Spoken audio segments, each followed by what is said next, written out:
dímelas otra vez, bellas palabras de vida. Radio Luz a las Naciones, la voz de salvación a tu corazón. Bellas palabras de vida. Escuela Bíblica a la luz de la palabra, escudriñando las Escrituras. Guía, qué bellas son, bellas palabras de vida. Luz a las Naciones, canal cristiano de comunicación, presenta A la luz de la palabra. Un estudio expositivo de la palabra de Dios, una presentación minuciosa de toda la Escritura. Porque es inspirada por Dios y útil para enseñar, para redarguir, para corregir, para instruir en justicia, a fin de que el hombre de Dios sea perfecto, enteramente preparado para toda buena obra. Hoy está, bellas palabras de vida. Escuela Bíblica a la luz de la palabra, edificando sobre la roca. Sostén y guía, qué bellas son,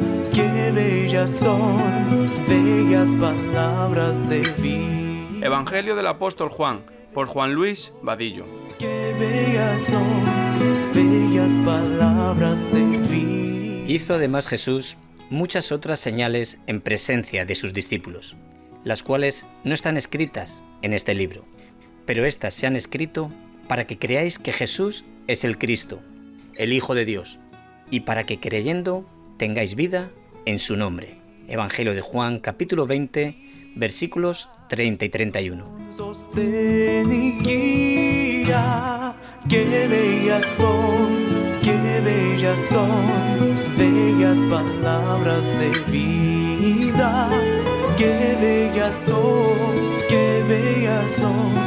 bellas palabras de vida.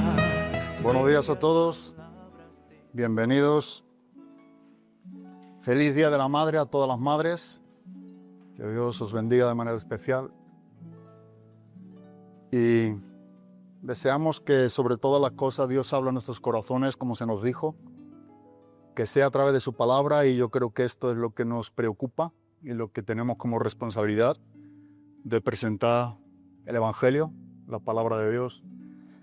Y este es el motivo principal por el cual estamos exponiendo el Evangelio de Juan todos los domingos. Estamos en el capítulo número 6 y entendemos que es el Evangelio por excelencia donde tal vez se pudiera entender de la mejor manera lo que es el ministerio de Cristo, o cuanto menos lo que es al alcance universal, donde se puede identificar todo ser humano de manera tan clara, contundente, directa, como Jesús va hablando punto por punto de los pasos más relevantes, pero por sobre todas las cosas, digamos que el propósito, el motivo principal por el cual Juan escribe esta carta, que se compone de 879 versículos, tiene que ver con que nosotros creamos lo que está aquí escrito. El enfoque está con lo que tenemos aquí escrito, aunque Jesús dice que hizo otras muchas señales, milagros, que no están aquí registradas, pero estas se han escrito. Estas las tenemos aquí para que nosotros, creyéndolas, tengamos vida en su nombre. O sea, para que nosotros creamos que verdaderamente Jesús es el Hijo de Dios. Y cuando este creer es un creer que realmente tenemos en nuestros corazones, este es un creer que cambia, que transforma. Así que este es pequeño preámbulo antes de que podamos iniciar en el capítulo número 6, nuestra clase en esta mañana. Y me gustaría que pudiéramos dejar este tiempo en manos de Dios, como siempre, para que nos ayude a poder ver lo que Él tiene en su palabra para con nosotros en esta mañana. Amén. Te damos gracias, Padre, por este día, por este momento, por este tiempo que tú nos permite estar aquí delante de tu palabra. Te pedimos que tú nos ayudes a despreocuparnos de toda cosa que pudiera inquietarnos o traer ansiedad a nuestras vidas, y que tú nos des ese sosiego, esa tranquilidad para poder escuchar tu palabra y poderla recibir con mansedumbre para que transforme, para que cambie, para que salve nuestras almas. Te lo pedimos en el nombre de Cristo Jesús. Amén. Vamos al capítulo número 6 del Evangelio de Juan. Y después que vimos el domingo pasado los versículos del 16 al 21, donde estuvimos acabando con este pasaje de que Jesús anda o camina por encima del mar, por encima del agua. Ahora vamos a continuar con los versículos del 22 al 29.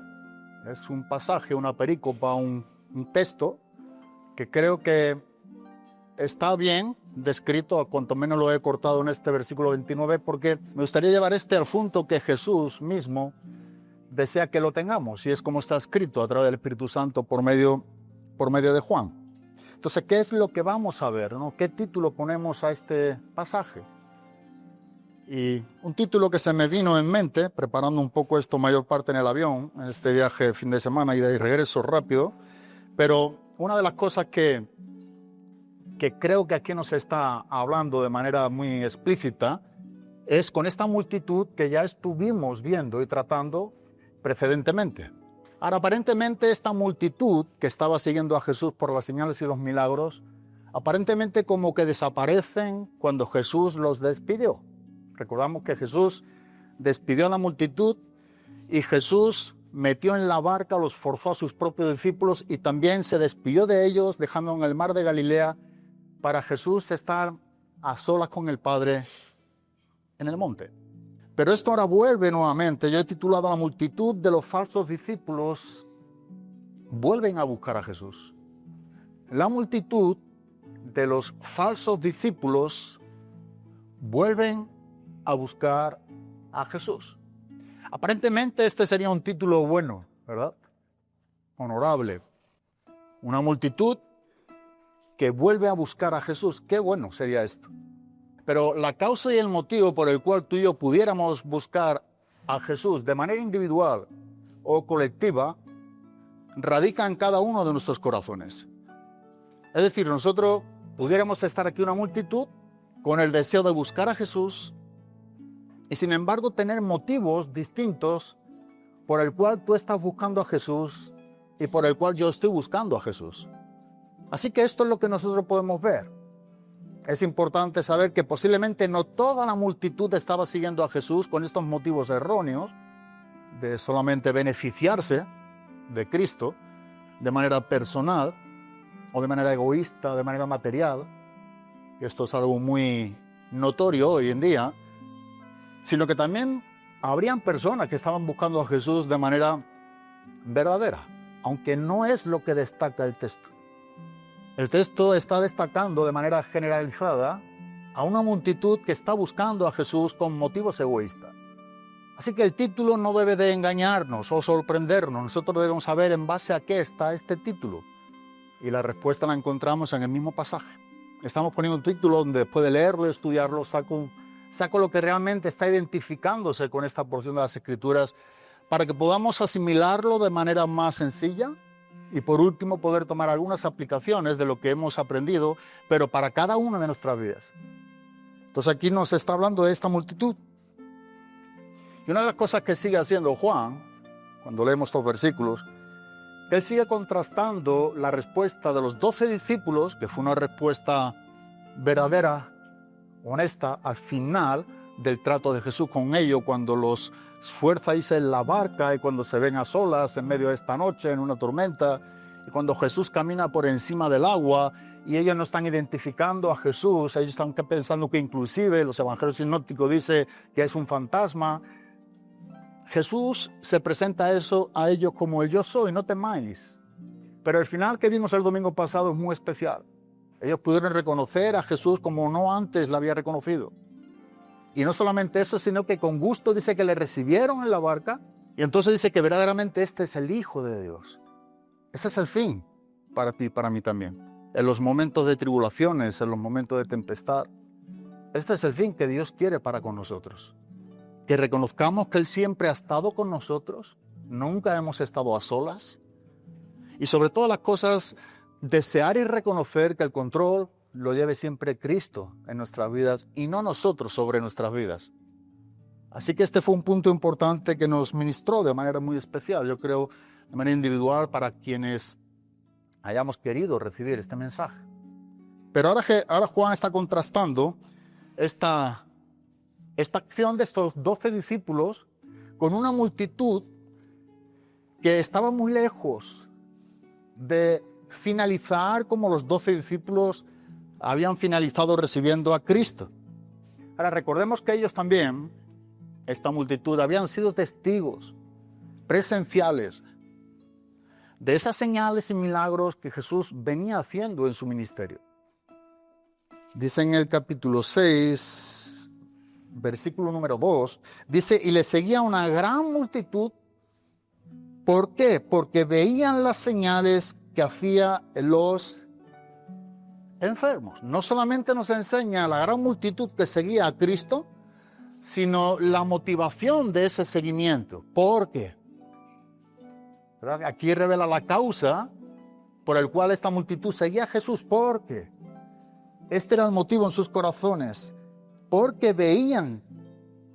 ellos veían las señales que hacían en los enfermos. Ahora bien, esto tampoco es algo incorrecto o no es que sea algo malo. Pero las señales que Jesús venía haciendo en el Nuevo Pacto, en el Nuevo Testamento, en su ministerio, estaban atestiguando que verdaderamente Él era el Cristo, el Hijo de Dios, que Él era el Mesías prometido por los profetas. Eso es lo que está enseñando los milagros o las señales. Y esto es lo último que ellos estaban viendo.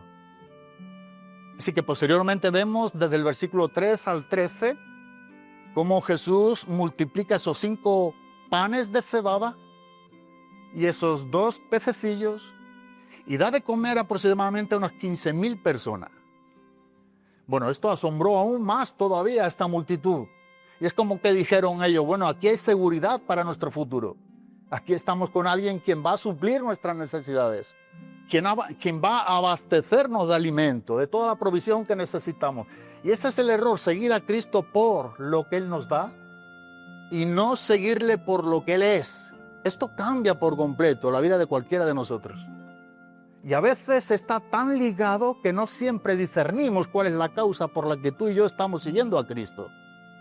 Aparentemente a veces lo estamos haciendo por lo que Él es, pero nuestras quejas, desánimos, descontentamientos manifiestan que no es verdaderamente el motivo por el cual tú y yo decimos seguir a Cristo, sino que esperamos de Él algo material. Esperamos que Él nos dé, que Él haga, que Él siempre esté pendiente de nosotros, que nosotros podamos ser beneficiados de todo lo que Él tiene o lo que Él da. Y yo me pregunto, ¿no? Si realmente Cristo solamente nos hubiese salvado y no fuéramos beneficiosos o beneficiarios de ninguna de sus bendiciones, absolutamente ninguna, más que la salvación. Estaba pensando en esta mañana, ¿no? Concluyendo un poco el mensaje. ¿Realmente yo seguiría a Cristo? Solamente me ha salvado. Así que ahora yo no sé lo que me espera y no estoy recibiendo nada de Dios, pero yo llegaría hasta el fin de mi carrera, hasta el final, a la meta, dando gloria a Dios, estando agradecido por esa salvación tan grande que Dios me ha dado, y solamente por eso. No es una pregunta fácil a contestar, digo de manera honesta, pero yo te invito también, ¿no? Si realmente tú no recibieras nada de ninguno de sus beneficios, más que una salvación tan grande que no has dejado escapar, y como lo más especial para tu vida, y lo único que tú y yo necesitamos para una eternidad, es ser salvos de la ira de Dios.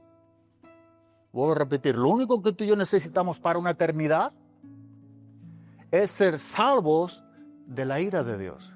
Porque de lo contrario, todo cuanto tú tuvieras o yo tuviese, aunque sea abundante, y tú pudieras o yo pudiera estar deleitándonos en el mundo con todo lo que realmente es las cosas materiales o lo que Él pudiera darnos, si al fin de nuestros días, como nos enseña el Evangelio, ganásemos inclusive el mundo entero y perdemos nuestra alma, tendríamos un gran problema de ahí en adelante en el estado eterno.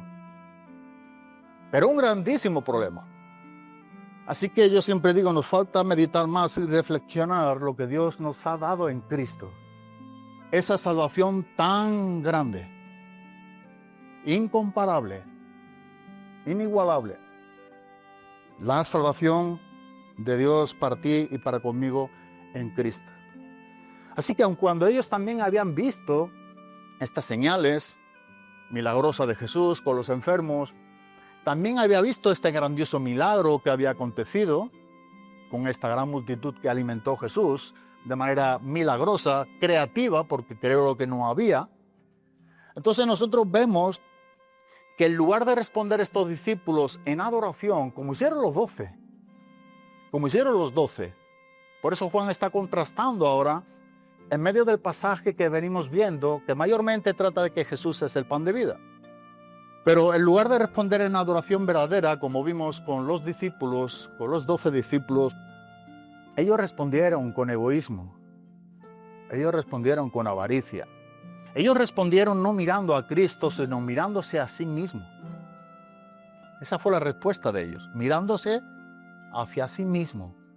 Y los discípulos respondieron mirando a Cristo, reconociendo a Cristo, recibiendo con gozo a Cristo en la barca y por tanto adorándole como realmente merece a Cristo.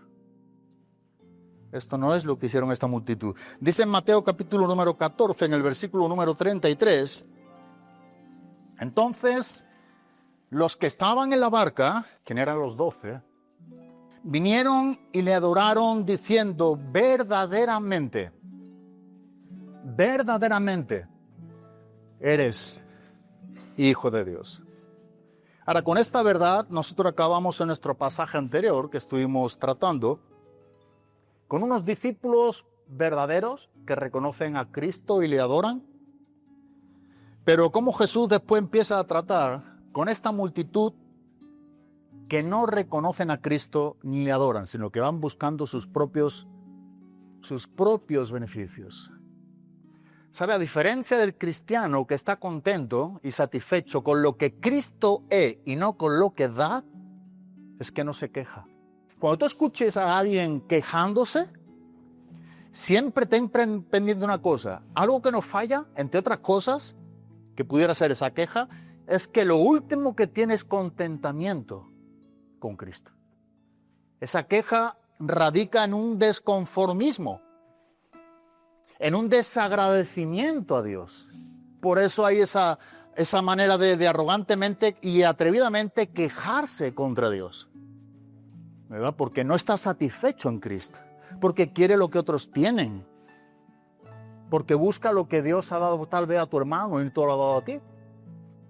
Pero porque la salvación de Dios es más grande que todas esas pequeñeces, tú y yo deberíamos de estar contentos con lo que tenemos, dice el autor de Hebreo, ¿cuándo? Ahora. Pregunta en un pequeño paréntesis, ¿tú estás contento? Yo estoy contento con lo que tenemos ahora. ¿Realmente tú y yo estamos contentos con lo que tenemos ahora? ¿Podemos dar gracias a Dios en lo más profundo y recóndito de nuestros corazones y decir, Señor, gracias por todo?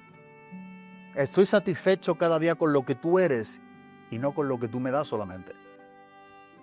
Así que las quejas siempre vienen por esto, por envidia, por celos, desconformismo, porque no está satisfecho una persona en Cristo, porque está buscando las cosas materiales solamente, y eso es algo limitado, eso se acaba, eso no es nada que produzca vida, eso no es nada que traiga madurez.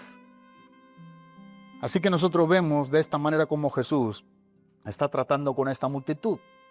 Por eso leemos los versículos en el capítulo número 6, del 22 al 29, y después nos adentramos en los versículos 22 al 24. Dice que el día siguiente la gente que estaba al otro lado del mar vio que no había habido allí más que una sola barca y que Jesús no había entrado en ella con sus discípulos, sino que estos se habían ido solos. Pero otras barcas habían arribado de Tiberias junto al lugar donde habían comido el pan después de haber dado gracias el Señor. Cuando vio pues la gente que Jesús no estaba allí ni sus discípulos, entraron en las barcas y fueron a Capernaum buscando a Jesús. Y hallándolo al otro lado del mar, le dijeron, Rabí, ¿cuándo llegaste acá? Respondió Jesús y les dijo, de cierto os digo que me buscáis, no porque habéis visto las señales, sino porque comisteis el pan y os saciasteis. Trabajad no por la comida que perece, sino por la comida que a vida eterna permanece, la cual el Hijo del Hombre os dará, porque a éste señaló Dios el Padre. Entonces le dijeron, ¿qué debemos hacer para poner en práctica las obras de Dios? Respondió Jesús y les dijo, esta es la obra de Dios, que creáis en el que Él ha enviado. Es un pasaje que creo que, sin salir del contexto, aísla lo que hemos titulado y nos da la enseñanza que en sí queremos ver en este título. Es lo que contiene, es lo que tenemos aquí delante de nosotros. Así que en los versículos del 22 al 24, poniéndonos un poco en el contexto, aunque ya lo hemos leído, vemos que Jesús había cruzado el lago durante la noche junto con sus discípulos, que es lo que vimos en la última clase, pero algo nuevamente iba a acontecer. Ya había acontecido que Él despidió a la multitud una noche antes, había despedido a sus discípulos, Él está orando a solas con el Padre, los discípulos están atormentados, están en dificultad en medio del lago de Galilea. Ya dijimos lo que provocaba realmente esa altura, que había de árboles o zonas montañosas con árboles, y en un lago que estaba a más de 200 metros bajo el nivel del mar, y unos árboles en la montaña que estaban más de 600 metros sobre el nivel del mar, así que más de 800 metros a ras de agua. Cada vez que llovía o habían vientos, dijimos también que el aire frío pesa más que el aire caliente, bajaba con rapidez, con peso, y esto era lo que provocaba grandes tempestades. Y de hecho no solamente es este momento en el cual los discípulos se vieron en el mismo lago de Galilea con dificultades. Tenemos otras escenas, cuanto menos una más que estuvimos viendo, pero no queremos detenernos aquí, que había sido anterior a esta. O sea, ahí tuvieron ya la experiencia de lo que había acontecido en otro momento en el mismo lago de Galilea. En ese caso Jesús iba con los discípulos, pero ese que iba acostado ¿en dónde? Iba durmiendo en la barca. Y los discípulos desesperados, asustados, rogaban a Cristo que despertara, no ve lo que estaba aconteciendo, y vamos, la autoridad de Cristo con su palabra, como dice que mandó calmar los vientos, para la lluvia. Dice que se hizo grande bonanza. Bueno, usted hubiera sido más que suficiente, porque es precedentemente, estudiándolo cronológicamente, a este evento, debería haber sido más que suficiente para haber experimentado, haber comprobado por ellos mismos, que estando Jesús en la barca, no hay que temer nada. Pero nuestra carne es traicionera, busca lo suyo y razona mucho, trata mucho con la lógica, con las probabilidades, con el pragmatismo. ¿Funciona aquello? ¿Va a funcionar esto? No lo vieron en esa manera. O si no funcionó en un principio, también deberíamos pensar que no ha funcionado también en este. Curiosamente, aunque vieron el resultado, ellos vieron, no le valieron para la siguiente situación. En el mismo sitio. Yo estoy convencido que es un lugar donde Jesús escogió un terreno para tratar con los 12 en diferentes ocasiones. Por eso, porque era un lugar estratégico para ver mal tiempo, tempestades, donde sacara de quicio a quienes estaban en medio de esas noches, porque eran noches de tormentas. Así que Jesús ha cruzado el lago durante la noche, ya está con sus discípulos, pero vemos que algo iba a acontecer y es donde aparece nuevamente la multitud. No sé si puedes apreciarlo. Pero dice que al día siguiente al menos parte de la gente, aunque aquí trata con la multitud, que había atestiguado estas señales milagrosas, estas sanidades que vimos en el versículo número 3, versículo número 2 creo que era, 2-3, ellos habían sido alimentados a través de estos milagros. Ellos estaban ahora al otro lado del mar a la mañana siguiente. Es lo que nos enseña el texto. Así que ellos habían pasado allí la noche y en la mañana habían ido a buscar a Jesús, pero con la esperanza de obtener más alimento o más comida gratuita. O sea, buscando beneficiarse nuevamente del milagro de Jesús, porque el texto nos enseña en el versículo número 26 que respondió Jesús y le dijo: de cierto os digo que me buscáis. O sea, en esta búsqueda de ellos al día siguiente, la motivación dice que me buscáis no porque habéis visto, sino porque habéis recibido. Así que posiblemente volvieran en este intento. Creo personalmente de volver a hacer nuevamente, tratar de volver a hacer nuevamente a Jesús Rey, como también lo hemos visto, versículos precedentes, y con esto tener un sumo beneficio, no tocante solamente a sus necesidades, sino también a nivel político, a nivel salvaguardado entre medio de los romanos. Sabemos que esto no ocurrió. Así que ellos estaban continuamente mirando qué vamos a recibir de Cristo. ¿Qué es lo que tiene para darme que yo he visto que se lo ha dado a otro? ¿No? ¿Qué es lo que yo puedo sacar de aquí? ¿De qué me puedo beneficiar? Bueno, si voy a hacer algo, tiene que ser para beneficiarse, si no, no tiene sentido. No tiene sentido. Aunque Él nos esté dando la vida gratuita que tú y yo tenemos. Recuerdo en Panamá, siempre comparto este ejemplo, con un indio, porque era indio, literalmente no era un indio, un indígena, pero totalmente indio, de los que teníamos ahí con gente de una pandilla. Estaba trabajando con él a la mañana, me iba al monte, iba con el hacha a cortar leña, porque era como cocinamos, no había gas. Y me lo llevaba a él, era el más conflictivo, era muy violento, muy peliento. Y yo estaba cortando leña con él para llevar luego toda la leña a cocinar a la casa. Y después de estar cortando leña bajo el sol, aparte que había como un 90% de humedad, también había muchísimo calor, le decía, bueno, pues ahora te toca a ti cortar leña. Y él me respondió algo que yo me reía y tuve que tratar aquello, pero me dice, no, pastor, hasta que usted no me pague yo no voy a cortar leña. Y yo, ¿cómo? Es curioso. Claro, eso le costó caro, ¿no? Partió leña, eso te lo puedo asegurar. Si ya te digo, si partió leña y recibió leña, las dos cosas. Pero digo, hasta aquí, estamos los dos solitos y esta es la mía. Y tuve que aclarar un par de cosas. Usted disculpe, pastor. Claro. Con el hacha tuve que decirle, déjame un rato, hombre, no te preocupes, ya está. Digo, porque aun cuando Dios nos da el aire para respirar, imagínate, cortando leña para cocinar nosotros. O sea, comíamos juntos para poder cocinar, había que partir leña, tener combustible. Pero él no se sentía identificado, él como diciendo, yo para trabajar aquí me tienes que pagar. Sí, esas son tus matemáticas, ahí está la puerta. Es muy sencillo. Para eso corre a trabajar a otro sitio. Que te paguen, porque si lo que buscas dinero, ¿qué estás haciendo aquí? Digo, así es el corazón del ser humano. Tenía una ceguera tremenda. Y en cierta manera eso también es lo que vemos aquí. O sea, ¿qué es lo que yo voy a recibir?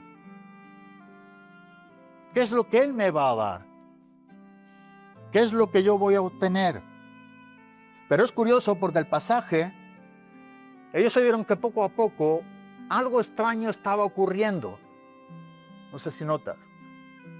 Algo extraño había ocurrido en este relato que estamos leyendo. Y te digo que debes de leer varias veces este pasaje para poderlo entender bien. Y yo te animaría, como he hecho, en buscar versiones dinámicas para complementar realmente lo que está aconteciendo en el orden que está aconteciendo y en esos detalles que a veces no solamente vemos aquí en el Evangelio de Juan, sino en Mateo y en Marcos, donde también se repite esta historia.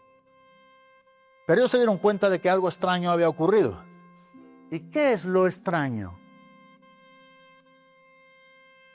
¿Alguien sabe?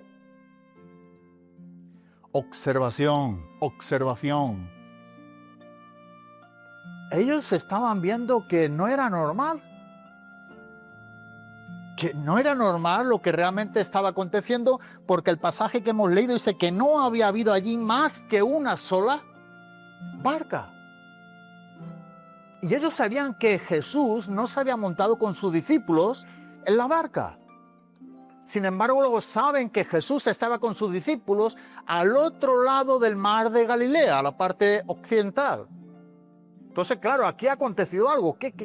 ¿Cómo ha sido esto? Y no ha ido caminando. Fue caminando sobre las aguas, ¿verdad? Pero no sobre un camino firme como ellos pudieran haber pensado. Lo último que ellos resolvieran en sus mentes es que Jesús caminó por encima del agua. Así que algo extraño, aquí no encaja. Aquí no encaja lo que estoy viendo. Este es el pensamiento de ellos.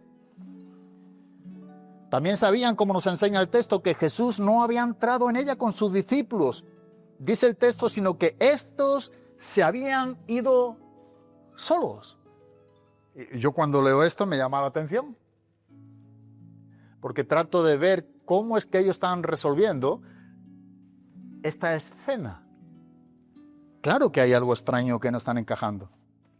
Así que el misterio que era dónde estaba Jesús si no había partido con los discípulos. ¿Dónde se encontraba Jesús si él no había partido con sus discípulos para que luego estuviese con sus discípulos a la mañana siguiente? Ahora, la multitud, y esto es algo que después de haber leído, releído, mirado, en realidad no había sabido qué había pasado. No lo supieron. Es un misterio. Porque la única manera en cómo había podido llegar es como realmente llegó, caminando sobre las aguas. Así que esto no fue lo que ellos concretaron, por tanto no pudieron saber. Es algo que queda en incógnita. Pero ahora vamos al versículo 23 y no sé si nota que aquí hay un paréntesis. Aquí encontramos un paréntesis que explica de dónde habían venido las otras barcas, en plural. El texto nos enseña de otras barcas que transportaban a la multitud, digamos, de vuelta a Capernaum, hacia el otro lado. Por eso el versículo 23 dice, en una de las versiones dinámicas, que es la traducción del lenguaje actual, nos lo dice de esta manera: otras barcas llegaron de la ciudad de Tiberias y se detuvieron cerca del lugar donde el Señor Jesús había dado gracias por el pan con que alimentó a la multitud. Así que aquí nos está dando como un paréntesis de algo que realmente estaba sucediendo en un acontecimiento que aparentemente es algo aislado, pero que forma parte de lo que está aconteciendo. Y sabemos que Tiberias, lo dijimos en otras clases estudiando este pasaje también, era una ciudad importante, era algo que resaltaba, y sobre todo en la costa occidental del lago de Galilea, ahí donde se encuentra Tiberias. Tú coges un mapa bíblico, todos estos lugares que estamos diciendo, y en la parte donde está situado es fácil de ver. Y yo siempre recomiendo que es bueno que lo hagamos. Y digo que una de las cosas buenas que lo hagamos, yo cuando lo hago, es que es mucho más ilustrativo, se te queda más en la mente viendo todo esto en un mapa que solamente oyendo Capernaum, Tiberias, Galilea. Tú no te imaginas cómo cambia tu manera de aprender cuando tú paras un tiempo, unos minutos, y te pones un mapa y empiezas a leer este pasaje marcando. Yo suelo marcar con colores, pero porque esto es algo más didáctico, esto es algo más recibido en tu mente y en la mía. Lo puedes apreciar más, con más claridad, y saca mucho provecho. Así que no sabemos por qué llegó la flota, pero dice que junto al lugar donde miles habían comido el pan después de haber dado gracias. Ahora, aquí hay ciertas especulaciones que pudiéramos decir, porque aquí es la pregunta que yo personalmente me he hecho: ¿de dónde vienen estas barcas y con qué propósito o motivo? ¿Dónde salen tantas barcas? Bueno, tal vez los dueños de las barcas oyeron lo que había ocurrido con estos milagros y quisieron ir también hacia ese lugar. O tal vez estas barcas taxis, pudiéramos decir, iban con el propósito de llevar a multitudes donde sabía lo que Jesús había hecho en esta multiplicación de los panes y los peces, y viendo esta veracidad que la multitud contaba, les llevaba allí donde estaba Jesús buscándole para que pudieran también recibir algún milagro. Eso podría haber sido otra cosa. O podrían haber sido personas con barcas que habían ido a recoger a familiares o amigos. También podría haber sido entre otras. O sencilla y llanamente, que es la que yo más me aferro a ello, hubieran tenido que buscar refugio también de la misma tormenta en que los discípulos estuvieron atrapados en la noche anterior. Y no lo habían visto, habían buscado refugio, estaban navegando en esa misma noche. Bueno, el texto no nos lo dice y por tanto he concluido algunos puntos que pudieran ayudarnos. No importa. La verdad es que si el texto no nos lo dice, no es importante. Lo importante es lo que tenemos aquí escrito. Así que después de buscar a Jesús sin éxito, porque no lo encontraron, la gente finalmente se dio cuenta de que Jesús no estaba allí con sus discípulos. Llegan al lugar y la sorpresa es que ni está Jesús ni están sus discípulos. ¿Qué es lo que entonces vemos que nos enseña el texto que hacen ellos, la multitud? Bueno, el texto nos enseña que entraron en las barcas y fueron ¿a dónde? ¿Y por qué a Capernaum? Podría haber ido a otros lugares. Recordemos que esta multitud estaban buscando ansiosamente a Jesús. La lógica de ello es, si Jesús no está aquí con sus discípulos, ¿dónde moraba Jesús? ¿Alguien sabe? Capernaum. No es tan espiritual. ¿Vamos a dónde? Vamos a su casa. Vamos donde vive, donde mora, cuanto menos en ese tiempo. Y esto tú lees en Mateo capítulo 4, versículo número 13.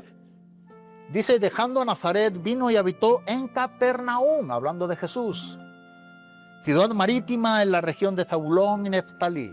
Así que el texto nos enseña que Jesús estaba morando, viviendo en Capernaum en ese tiempo. No le encuentran y directamente va a la casa o al lugar donde estaba viviendo o hospedándose. Así que fueron a Capernaum y el texto enfatiza buscando a Jesús. Fueron a Capernaum, dice, buscando a Jesús. Fueron a buscarle al lugar de su residencia, de su entorno, ahí en Capernaum. Y tristemente, aunque la multitud buscaban a Jesús de manera encarecidamente, lo hacía por razones erróneas. Qué bonito, qué bueno hubiese sido que ellos tuvieran este anhelo tan grande de buscar a Jesús con los motivos correctos, de honrarle, de adorarle, de aprender de él, de darles gracias.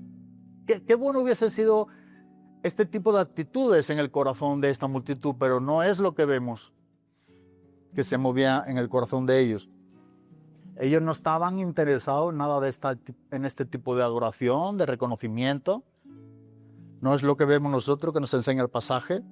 Ellos habían experimentado un milagro sobrenatural y de hecho vemos que es lo que siguen buscando, ese beneficio, que se vuelva a repetir esta escena. Dicho con otras palabras, ellos querían que Jesús les sirviera. Y esto es importante, lo vuelvo a decir. Ellos querían que realmente solamente Jesús les sirviera. Para eso estaban buscando a Jesús. Para que Jesús les sirviera a ellos. Así que estas multitudes superficiales siempre son un blanco fácil de esas falsas promesas de prosperidad personal, motivos personales, beneficios personales. Cuando esta actitud se alberga en el corazón de un hombre o de una multitud, siempre es un blanco fácil para que el enemigo trate con ellos de manera muy engañosa. Si nosotros leemos ahora los versículos 25 al 29, la otra parte, y hallándolo al otro lado del mar, le vieron y le dijeron, Rabí, ¿cuándo llegaste acá? Respondió Jesús y les dijo, de cierto, os digo que me buscáis no porque habéis visto las señales, sino porque comisteis el pan y os saciasteis. Trabajad no por la comida que perece, sino por la comida que a vida eterna permanece, la cual el Hijo de Dios o el Hijo del Hombre os dará, porque a este señaló Dios el Padre. Entonces le dijeron, ¿qué debemos hacer para poner en práctica las obras de Dios? Respondió Jesús y les dijo, esta es la obra de Dios, que creáis en el que Él ha enviado. Cuando la multitud encontró a Jesús en Capernaum, porque nos enseña ahora que sí, van a Capernaum, encuentran a Jesús en Capernaum y entonces encontramos la siguiente escena. Le dijeron sorprendido, Rabí, ¿cuándo llegaste acá? Que sería con un misterio. Ellos no entendían, pero decían, ¿qué es lo que está ocurriendo aquí? Me he perdido un milagro que no he visto. No hemos recibido nada a cambio de lo que realmente ha acontecido. Algo tuvo que haber acontecido que no es natural. Jesús hizo una de las suyas y no hemos estado aquí sacando beneficio. Se nos ha escapado, diría la multitud.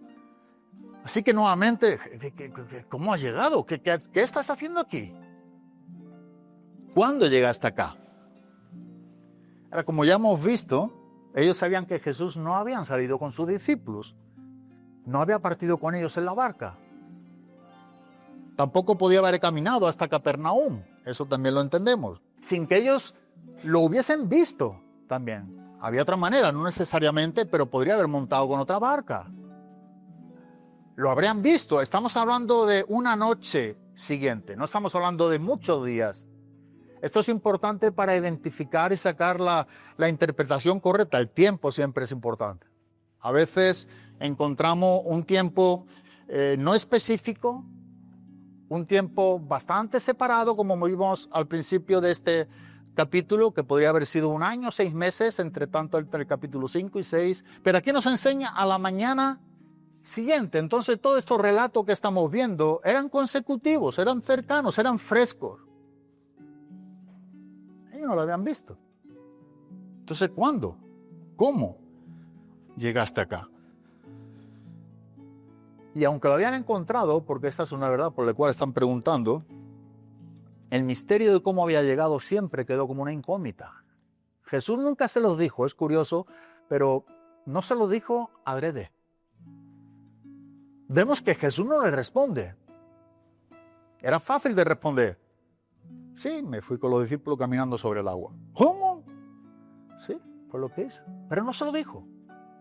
Yo pensando un poco, no sé, si lo hubiera dicho, sería muchísimo peor.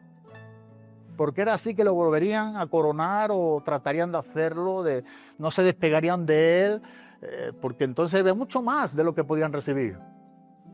Sin embargo, Jesús vemos que no le responde adrede.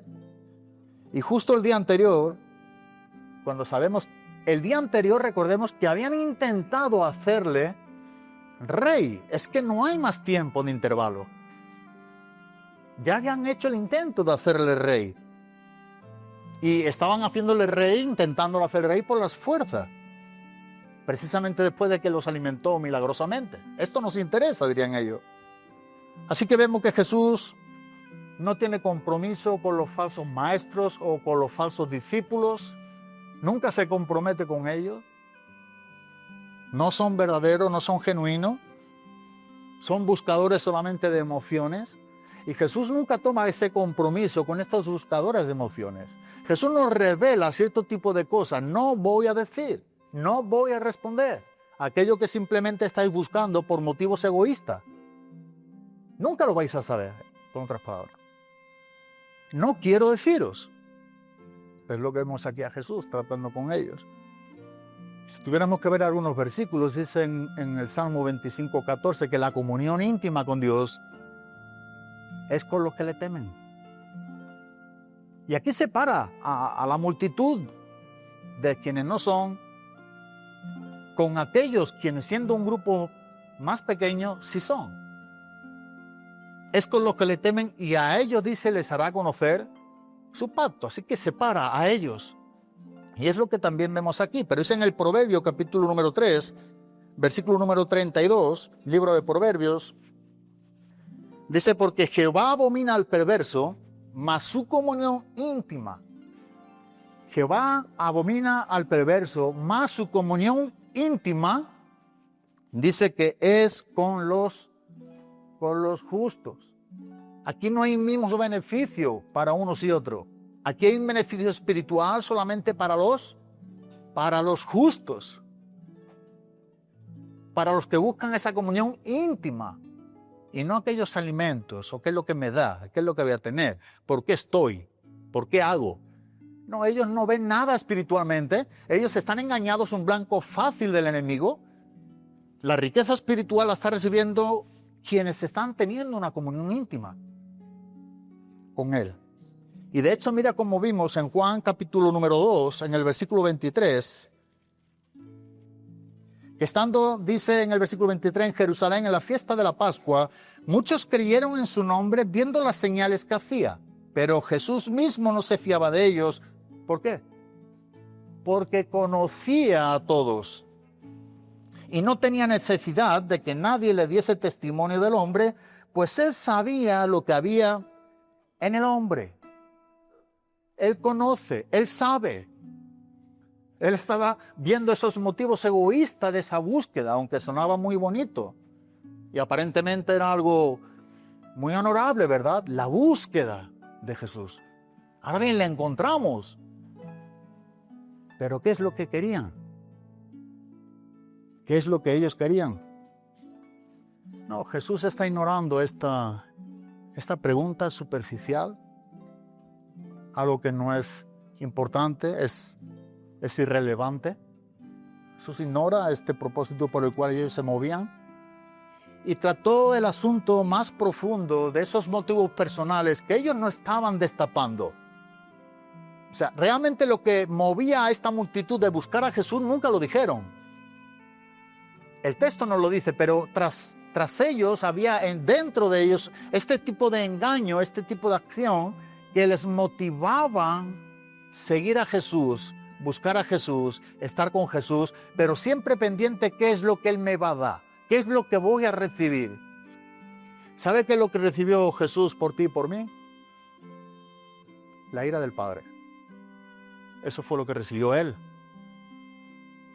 ¿Y por qué Él recibió la ira del Padre? Tú y yo podemos recibir ahora, creyendo en Él, vida eterna en Cristo Jesús. ¿Qué más busca? ¿Qué más quiere? ¿No ha sido suficiente Cristo? Si no ha sido suficiente Cristo, recuerda otra cosa: jamás nada será suficiente. Seguirás estando insatisfecho toda tu vida, lleno de motivaciones que no corresponden a Cristo. Jamás estarás satisfecho. Así que, como vemos a lo largo del Evangelio de Juan, vemos ahora que dice: de cierto, vamos al capítulo número 4 nuevamente.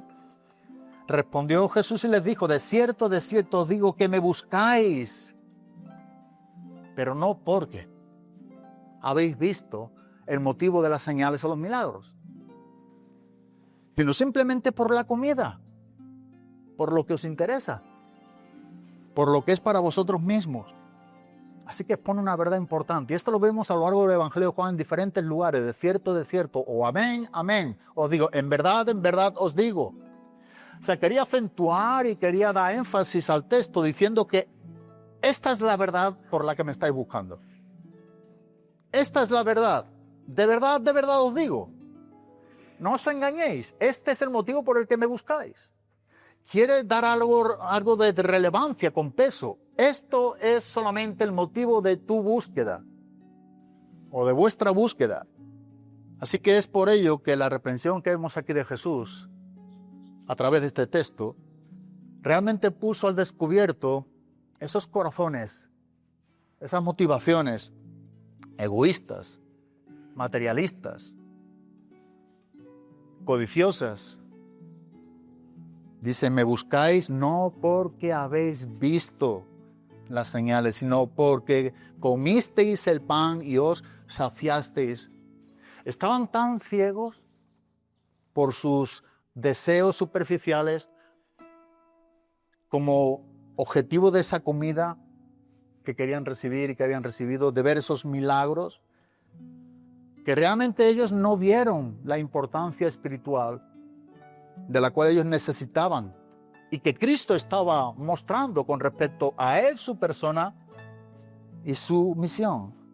Por eso es que no los movía, esta multitud no los movía. O sea, no estaban motivados, no estaban moviéndose por lo que realmente Cristo estaba dando, o no era movido en sus corazones por esta parte espiritual que Jesús estaba ofreciendo como Jesús el pan de vida. No era esta llenura en sus corazones la causa de buscar a Jesús. No, era más bien la llenura de sus barrigas lo que ellos estaban tratando de buscar nuevamente a Jesús. Los que habían experimentado con anterioridad.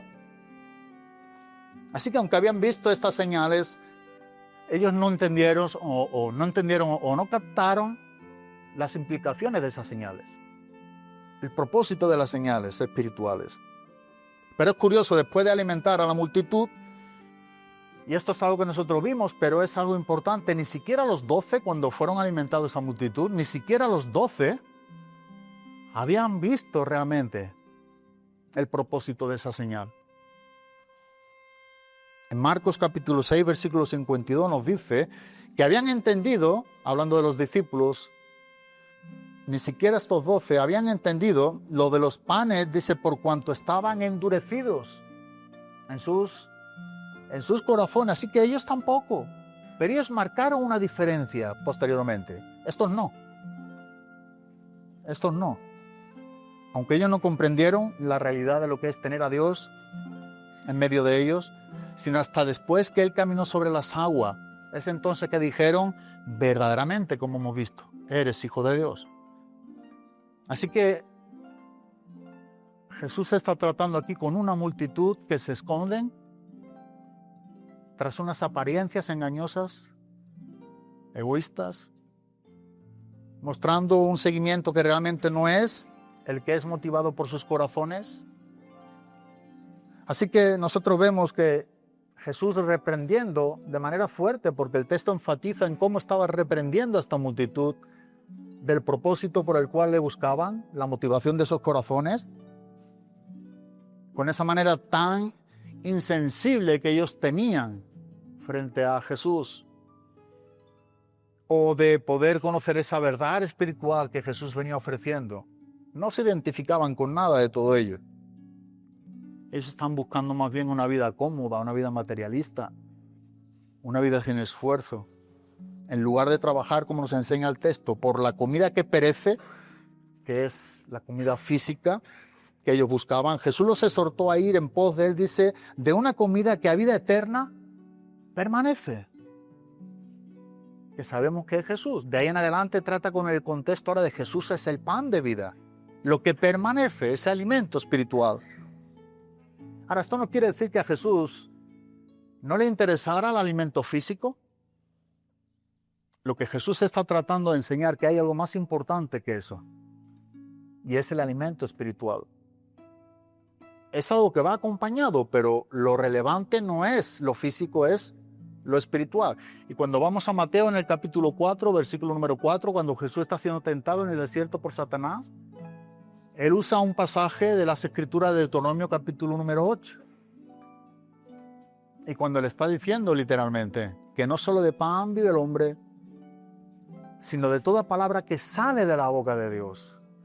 No solo de ese milagro habéis vivido hasta ahora, sino que ahora tenéis que vivir de la palabra que sale de mi boca. No es lo que ellos querían. Queremos seguir viviendo del pan, de la comida, sin tenernos que relacionar con la parte espiritual, quien es Jesús mismo.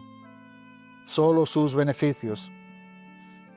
Así que nosotros vemos ya por última como Jesús dice que les dijo, yo soy el pan de vida, el que a mí viene nunca tendrá hambre, dice en el capítulo número 6, versículo número 35, marcando aquí la diferencia de lo que es la parte física y la parte espiritual. Aquí con estos oyentes le lleva a un pasaje que dice, Jesús le dijo, yo soy el pan de vida, el que a mí viene nunca tendrá hambre, y el que en mí cree no tendrá sed jamás. En vez de fijarse en la parte exterior del hombre, que dicho sea de paso, el apóstol Pablo nos enseña que esto es algo que perece, cuando habla que no obstante, aunque nuestro hombre exterior se desgasta, va desapareciendo. El hombre interior se renueva día a día. Hay una parte más relevante, que es la que ellos no querían aceptar. Así que aquí estaba un asunto en manos de ellos, que volvían a rechazar nuevamente a Cristo por causa de unos motivos erróneos, equivocados, egoístas, materiales. Imagínate, Jesús el pan de vida delante de ellos, y estar buscando solamente el pan que no da vida espiritual, sino solamente un pan que solamente mantiene por un tiempo más un cuerpo físico, pero un cuerpo que perece, que no se salva. Dice en Mateo capítulo número 5, en el versículo número 6, una bienaventuranza. El texto nos ha dicho ahora, acabando este pasaje, porque a este señaló Dios el Padre. O sea, Jesús es quien tenía la autoridad para ofrecer esa comida espiritual que viene de Dios. Y ese es quien satisface realmente el hambre de justicia. Como dice en Mateo 5, 6. Bienaventurados los que tienen hambre y sed de justicia, porque ellos serán saciados. Esta es la búsqueda correcta. Este es el hambre y la sed que debe de albergar en nuestros corazones. Esto es lo que realmente nos hace ser bienaventurados, lo que nos sacia. Y ahora por último, en respuesta aquí al mandamiento de Jesús en el versículo 27, con respecto a ir detrás de esa comida que estaban yendo ellos, que era imperecedera, ahora les lleva a lo que es una comida de vida eterna. ¿Y qué es lo que dice esta multitud? ¿Qué debemos hacer para poner en práctica las obras de Dios? Aparentemente, otra buena pregunta. Bueno, Jesús, no te enfades con nosotros.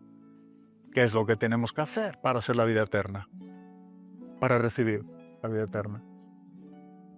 Ellos siempre trataban confundir, tergiversar lo que tiene que ver con la enseñanza de Jesús. Y de hecho aquí vemos nuevamente cómo lo hacen, con mentes retorcidas, invalidando el ministerio de Cristo, que venía anunciando vez tras vez lo que iba a ser por el pueblo, que estaba hablando de esas necesidades que tenían ellos, de la parte espiritual y no material. Entonces, ¿qué era aquello que debían de hacer?, se preguntaba. Bueno, dinos, ¿qué es lo que tenemos que hacer? Algo semejante a cuando el joven rico le preguntó. Podemos recordarle al joven rico: maestro, ¿qué bien haré o qué bien haré para tener la vida eterna? ¿Qué es lo que, nuevamente, qué es lo que tengo que hacer para recibir la vida eterna? O también cuando el intérprete de la ley, en Lucas capítulo número 10, se levantó y dijo para probarle, un intérprete de la ley: maestro, ¿haciendo qué cosa heredaré la vida eterna? Pero a todo esto el apóstol Pablo, escribiendo a Tito, era un versículo que se me vino en mente nada más que estaba leyendo esto, y Pablo dijo, escribiendo a Tito en Creta: todas las cosas son puras para los puros, todas. Más, dice, para los corrompidos e incrédulos, nada les es bueno, pues hasta su mente y su conciencia, dice que están como corrompidas. Ellos estaban corrompidos. Nuevamente tratan de aparentar algo que ni siquiera querían ellos para nada.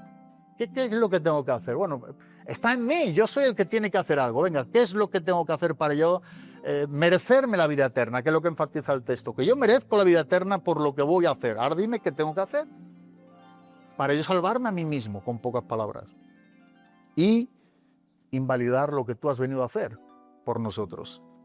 Y aun cuando para los judíos conocían aquello de buscar la vida eterna por medio de su religión, no era algo inusual en los judíos.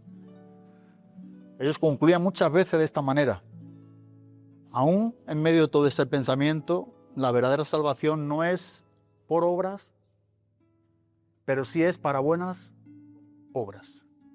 Así que lo primero es que no es por obras. Lo que ellos querían hacer, nota que están negando, invalidando la fe. No es por obras. Entonces, si no es por obra, ¿por qué es? Por fe. Esto no lo queremos, ¿verdad?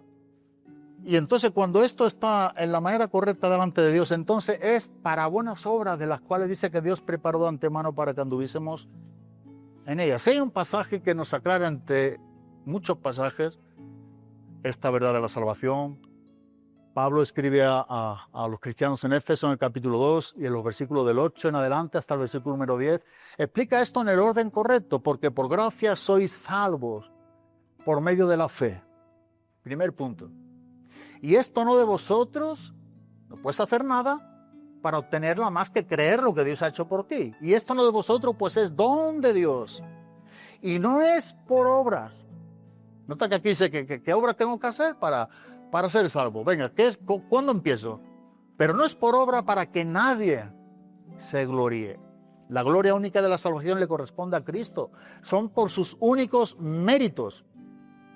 Es por una obra en singular que la ha hecho a favor de los hombres. No son por obras en plural. Y luego dice, porque somos hechuras suyas creados en Cristo Jesús. Ahora bien, aquí viene la preposición correcta. Para buenas obras de las cuales Dios preparó de antemano para que anduviésemos en ellas. Ese es el orden que la Biblia nos enseña de manera contundente, explícita, directa, sin ningún error. Así que por último en el versículo 29 Jesús le respondió y les dijo, esta es la obra de Dios. Venga, ¿cuánto hay que prepararse? ¿Cuánto hay que trabajar? ¿Dónde tengo que ir? ¿Cómo tengo que hacer? Que creáis. ¿Que creáis en quién? Bueno, las obras de Dios, que creáis en el que Él ha enviado. Esta es la obra de Dios. Así que donde te encuentras, sin hacer nada, sin moverte, sin ningún esfuerzo más que reconociendo que eres un vil pecador, debes de creer por la fe que Cristo murió en tu lugar. Y entonces esa es la fe que obtiene una salvación que es por gracia. Desde ese lugar, ¿verdad? Ahí donde te encuentras, todo lo que tiene que hacer es creer. ¿Y por qué por la fe? Porque la fe es el único acto que no cuenta como obra. La fe es un acto que no cuenta como obra, por eso es por fe, para que a la misma vez, como dice Pablo a los Romanos, sea por gracia. Para que sea por gracia, tiene que tener una vinculación con la fe. Si no, la gracia es invalidada. Así que la salvación es solo por gracia, hemos visto. Es solo por medio de la fe. Es solo por medio de Cristo. Es solo por Él. Es solo por Él. Es un regalo de Dios. Pero es un regalo de Dios que nos absuelve de la muerte y la condenación. Es un regalo de Dios. La salvación es un regalo de Dios que nos está absolviendo. Quedamos absueltos cuando creemos en Cristo de esa condenación. Somos librados de esa muerte espiritual. Por eso es que en Romanos 6:23 nos lo enseña también muy claramente el apóstol Pablo. La paga del pecado es muerte, mas la dádiva de Dios es vida eterna en Cristo Jesús. Mas la dádiva de Dios es vida eterna en Cristo Jesús. Y solamente es vida eterna en Cristo Jesús. Y esto es una dádiva de Dios. Estuve leyendo algo que leí de alguien que dijo lo siguiente. Por un lado, una persona no puede hacer nada para ser aceptada por Dios. Viendo la ilustración que estamos viendo en esta multitud. Por otro lado, la aceptación de Dios no puede ser el soporte de una creencia. Una creencia que es meramente teológica sobre Dios. Por tanto, la aceptación de Dios es una relación que Dios da. Y creer y obedecer son formas paralelas de reconocer la dependencia de Él. ¿No hemos entendido? Lo leemos otra vez. Por un lado, una persona no puede hacer nada para ser aceptada por Dios. Tú no puedes hacer nada. Obligar a Dios a que Dios te acepte. Por otro lado, la aceptación de Dios no puede ser el soporte de una creencia meramente teológica sobre Él. O sea, solamente por un razonamiento o un estudio que tú hagas acerca de Dios. Por tanto, dice, la aceptación de Dios es una relación que Él da en Cristo. Es algo que Él da, Él abre la puerta. Y creer y obedecer, dice que son formas paralelas de reconocer la dependencia la dependencia de Él. O sea, lo que viene a decir no es que tú y yo no vamos a salvarnos por estudiar muy bien teología o saber muchas cosas acerca de Dios sin que tengamos esa vida o esa experiencia con Dios. Leía un pasaje de Tozer que dice lo siguiente, pensando en esta parte del Evangelio, de lo que estamos diciendo: no debemos olvidar que estas verdades espirituales no se aprenden por repetición. Hay gente que quiere repetir y repetir una verdad espiritual en sus propias mentes y creen que esta es la aprobación de Dios. Bueno, él decía, no debemos olvidar que estas verdades espirituales no se aprenden por repetición. Cuando se aprenden las reglas de física, como se aprenden las reglas de física y otra ciencia. O sea, tú no vas a aprender de Dios la parte verdadera por repetición, como pudiéramos estar repitiendo para sacar un carnet de conducir, por ejemplo. O para estudiar una asignatura o una carrera. ¿Verdad? Tú te pones delante del carnet y estás repitiéndote las preguntas que te van a hacer, estás aprendiendo lo que te enseña el libro y repitiendo tú aprendes y yo aprendo. Cuando viene el examen tú respondes y ahí estás aprobado.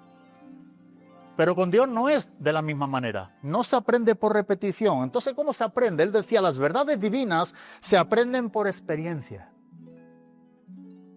Las verdades divinas, las verdades de un Dios vivo y verdadero, se aprenden por experimentarle.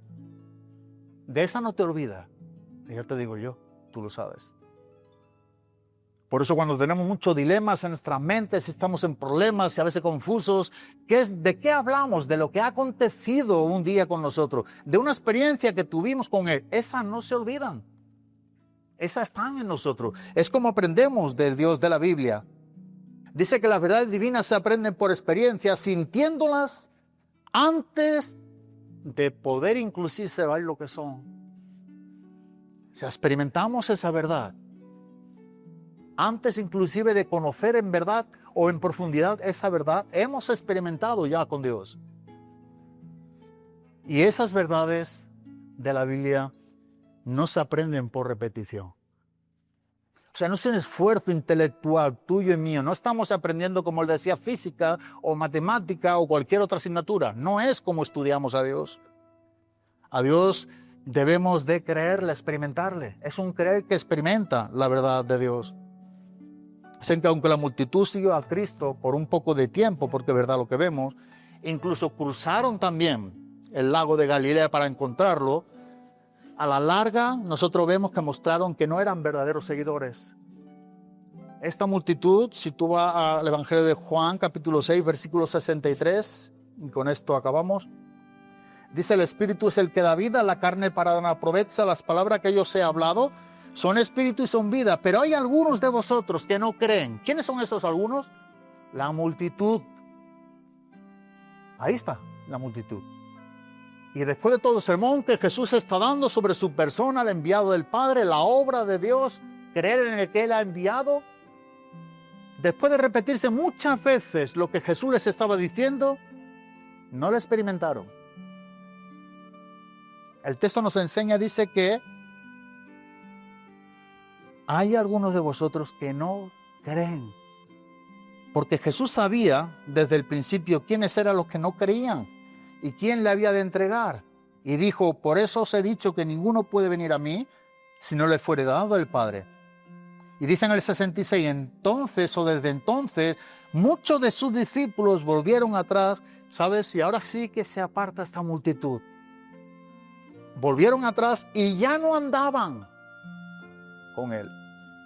Entonces aquí hay un descanso, una tregua.